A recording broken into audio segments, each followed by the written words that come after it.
Hi guys, hope you're all well, hope you're all bearing up in your various lockdowns wherever you might be. So we're at campsite today, which is a bit of a downer, but I just thought I'd talk you through some of the issues that you have living on a van, travelling around as nomads, either if you're living in a house so you can get an idea of how things are different for us.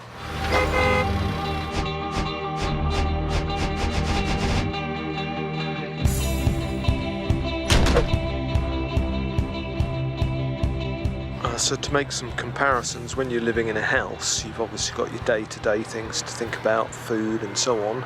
But when you want a shower or you want to wash up, you just turn on your taps and you've got an endless supply of hot water. When it's cold, you put your boiler on and so on. And occasionally you might get problems, your boiler breaks down, so you call out a plumber and he comes along and fixes your boiler.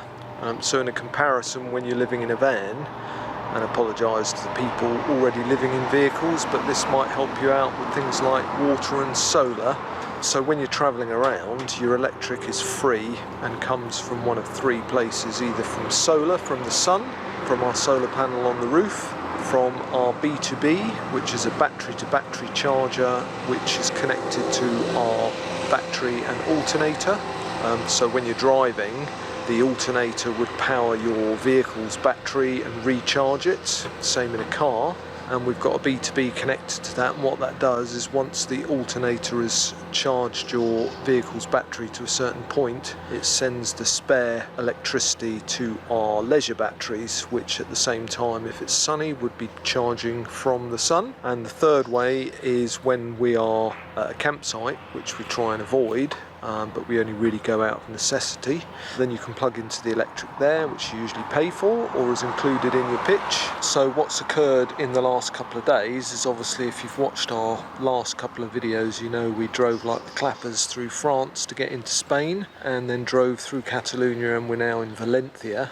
So we found a wonderful beach which we've been to before, Calera, which will be in one of our 101 park up videos coming up in the next week or so. But we would have stayed there probably a week or two. Yesterday was warm, quite sunny most of the day, probably between 20 and 27 degrees depending what time of the day it was. But one of the issues that we have is, although it's warm and sunny some of the time, or perhaps most of the time in Spain during the winter, the sun is low in the sky, the angle of the sun is not brilliant. So we've got 500 watt solar panel on our roof, and we were drawing in some solar while we were parked on the beach during the sunny weather, but not enough to exceed the use of our 12 volt fridge and the fact that Missy was editing the last video for the entire day while the weather was nice. So we've got a gaming laptop, so even if we turn the brightness of the screen right down and try and make it as efficient as possible, the combination of the laptop and the fridge yesterday were using more electric than we were generating from solar. So when we woke up this morning, we were at 54% on our leisure batteries. So again, for those of you with leisure batteries, you will already know this, but if you're on any kind of leisure battery other than lithium, you can only use 50% of your stored power. You can use more, but if you exceed 50% regularly, you will damage your batteries or potentially reduce the life or length that your batteries will last. So anyone in a van or a motorhome who's got AGM leisure batteries will be running them down to no less than 50%. So if we wanted to get from the 54% that we were at this morning to 100%, we would have needed to have driven for many hours. We get around 4 or 5% of our charge per hour while we're driving. We didn't really want to be driving for 5 or 6 hours just to charge our batteries up. So we had to make the decision to leave the nice scenic Calera. Drove 15 minutes up the road to a kind of pleasant campsite, not very exciting. It's Spire Road, it's in a tourist town, but we're plugged in. So we want to get charged up to 100% today. I'm going to edit this video while we're plugged in, and then we'll head back to the beach tomorrow and hopefully meet back up with John and Mandy and resume a bit of relaxing. But it is a daily battle when the weather's not good. The other reason for moving from Calera, which has clay and sandy parking area, is that you can see the weather out. It's a bit doomy. It's not raining, but there are very big storms forecasted to start this evening and last for 4 or 5 days. I'm talking the kind of post-summer storms that Spain get periodically, so a lot of rain and hardly any solar, if any at all, while it's raining and the sky is grey.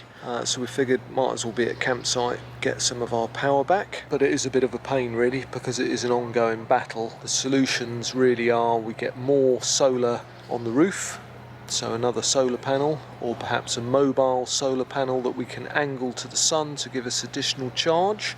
And the simplest, the most logical thing would be to get a fourth or a fifth leisure battery, so that whilst we would still be getting the same energy coming in, we could store more electricity, give us more time, more usage before it got down to 50%. But at the moment, while we're in lockdown and we're in the events business, so our income is next to nothing, we don't want to be spending out quite a few £100 on another AGM battery. We certainly don't have the money to upgrade to lithium, which we'll do at a later date, because that's far more efficient, easier to charge, and you can take them down to 30% quite happily. So really we have to compromise, and occasionally, more often than we like perhaps, when the weather's doomy, we've got to go to a campsite, which is right pain in the bum, unfortunately, to put it bluntly. Other issues, if they are that, are getting water. As I mentioned at the beginning, obviously in a house, whilst you pay for your water, it's in plentiful supply and always available, and you don't run out, unless of course there's a leak or something untoward. So we've got a 70-litre water tank slung underneath the van, or fitted to the bottom, putting it in more eloquent terms, so we can get about a week out of a full tank of water if we're careful.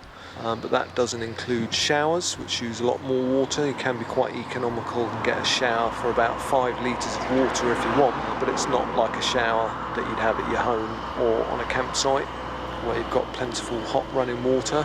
So again, even when we're on a long-term park-up, when we've been on a beach for several weeks or even a month in the case of our last trip, we would go shopping once a week and then fill up with water at the same time.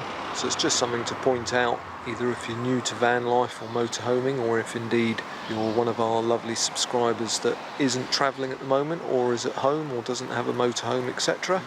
It's just a different way of living really. You have to think of your priorities a little bit different, electric and water being key, and obviously getting food is pretty obvious. So there we go, a little bit of an insight into what we have to go through. It's not particularly difficult, but it can be a bit irritating at times when you don't want to be moving about. Sometimes in some places it can be more stressful because you might not be able to find a campsite that's open or has space. Or if you're not going to a campsite but you're looking for water, sometimes that can be easier to find or harder to find depending where you are and how remote you are, whether the garages have it and so on. More often than not, it's a minor frustration on all those points and just something you have to live with, living in a vehicle in van life or in your motorhome. It's worth pointing out that all the other vans and motorhomes that were parked up with us this morning and over the last couple of days in Calera had the same issue with their solar, just not enough coming in really, even though it was quite sunny. And of course, if they're not using a laptop like ours all day long to edit videos for you lovely people, then we would have used probably 25% less of our electric, and then we wouldn't need to charge up quite so regularly. So there we go. So I'll get this edited up, and as always, thanks for watching, and if you haven't, please do subscribe and like, and any comments, we'd love to hear from you and answer all your comments, as I always say, either in the comment itself, or we'll get back to you on a vlog if it's an interesting question that we think might be good for other people to get the answer on. So I'll catch you soon, and hopefully the next time I'm vlogging will be back in the sun and on the beach. Take care, bye!